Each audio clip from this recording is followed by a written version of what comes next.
இந்த குரு பயிற்சி பதிவிலேயே ரொம்ப ரொம்ப யோசிக்கக்கூடிய காலம் யாருன்னா அந்த சிம்ம ராசிக்கு. ஏன்னா சிம்ம ராசிக்கு வந்து குரு சரியில்லை, ஏன்னா அஷ்டமத்து சனி ஸ்டார்ட் ஆயிட்டாரு அப்படின்னு சொல்லி ஒரு வதந்தி பரவிட்டு இருக்காது. வதந்தி, rumours are not true, true are not rumours.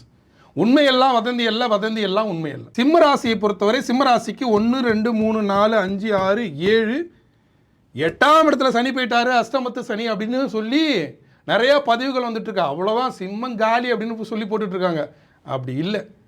6/3/2026 தான் திருநள்ளாறு சனி பயிற்சி வந்த பிறகு தான் முழுமையான சனி உள்ள வராருன்னு புரிஞ்சுக்கோங்க. இப்போ கொஞ்சம் கஷ்டம். ஆனால் அந்த கஷ்டத்தில் மிகப்பெரிய லாபம் இருக்கு. என்னன்னா ராகு உங்களுக்கு 7ல் மிகப்பெரிய லாபம் இல்லையா? இந்த சூழலில் குரு வராரு. குரு எங்கே வராரு? 11க்கு வராரு. 11ல் குருன்னா லாபம்னு அர்த்தம்.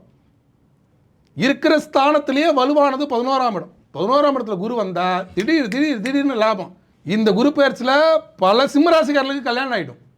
அப்படி ஒரு லாபம் 7ஆம் இடத்து ராகுவும் 11ஆம் இடத்து குருவும்.